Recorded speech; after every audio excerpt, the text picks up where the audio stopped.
Good day, everyone. Today I'm going to discuss what what is finite state machine, or FSM. So finite state machine is a model used to design systems that have a limited number of specific states. Now we can see this finite state machine in embedded system like washing machine, and also in game designing. You will also see it in everyday lives like traffic lights. To further explain, meron ako ditong example, which is the traffic light. So meron siyang tatlong states, which is red, green, and yellow. Alam naman natin na yung red is stop, while green is go, yellow is for the idle while transitioning to another color.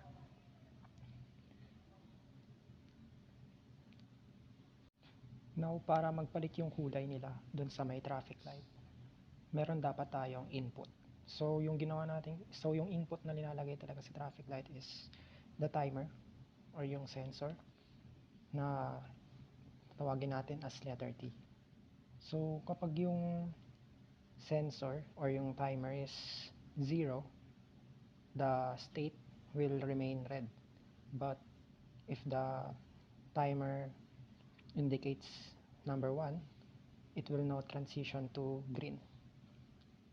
Tapos next ulit, ganun pa rin. Kapag yung timer is 0, green pa rin, babalik pa rin, hindi siya magpapalit. Pero pag 1 na yung input o yung timer, ta-transition na siya sa yellow. Tapos yung yellow naman, ganun ulit, 0, babalik lang ulit, magiging yellow. Tapos pag naging 1 na yung input, magta-transition na siya as red. So para mas maintindihan na maigi, gumawa ko meron ditong truth table. So yung mga call this. So yung letter T dito is yung timer. Pag nag-indicate ng 0, magpapalit. Tapos pag 0 is idle, bali walang mangyayari. Pero pag number 1, yung input, magpapalit siya ng kulay. So ito, for example, yung red is 0, so next state niya is red pa rin. Tapos pag yung input naman is 1, katulad kanina, green. Tapos input is 0, green na pa rin. Input naman is 1, magiging Y, yellow. Input is 0, di pa rin siya magpapalit ng kulay niya, which is magiging yellow pa rin. At pag 1 naman dun yung input sa Y, magiging next state niya is R.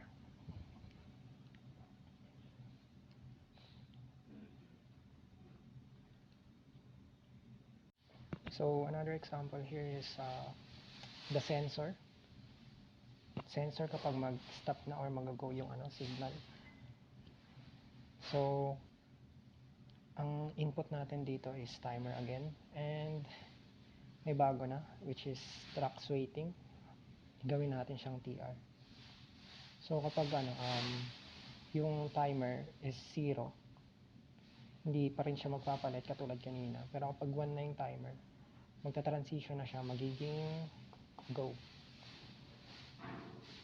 Paano naman yung trax waiting, which is yung input natin na TR? So dito sa natin, sa finite state machine na to, is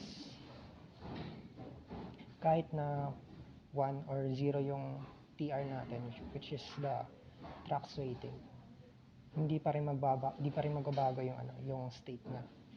So example dito is yung timer niya is 0, pero yung trax waiting niya is 1. So dapat pang magpalit yun, maging go state. Hindi, kasi yung sensor natin na ginawa dito is magbabago lang siya kapag yung timer mismo na input is 1. So any input ng trax waiting, hindi siya magbabago. So ayun yung pinagkaiba nitong dalawa. Ito yung truth table.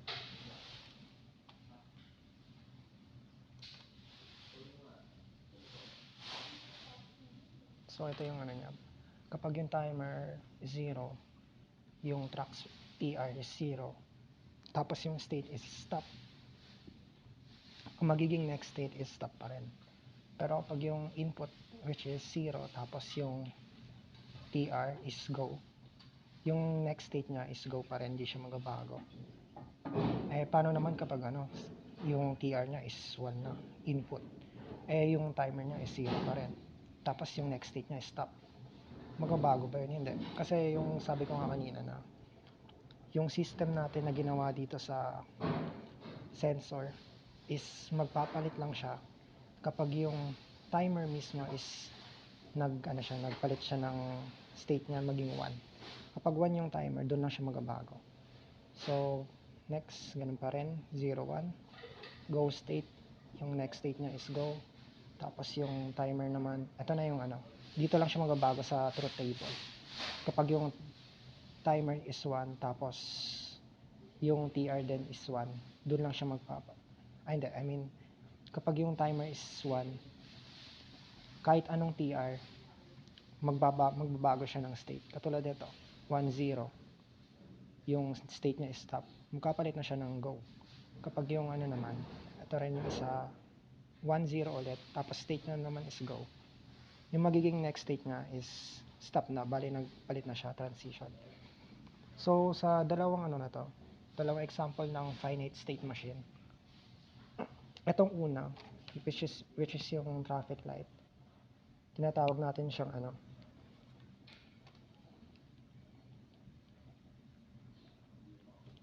more FSM or more finite state machine. Tapos ito namang yung sensor, tinatawag siyang Healy finite state machine.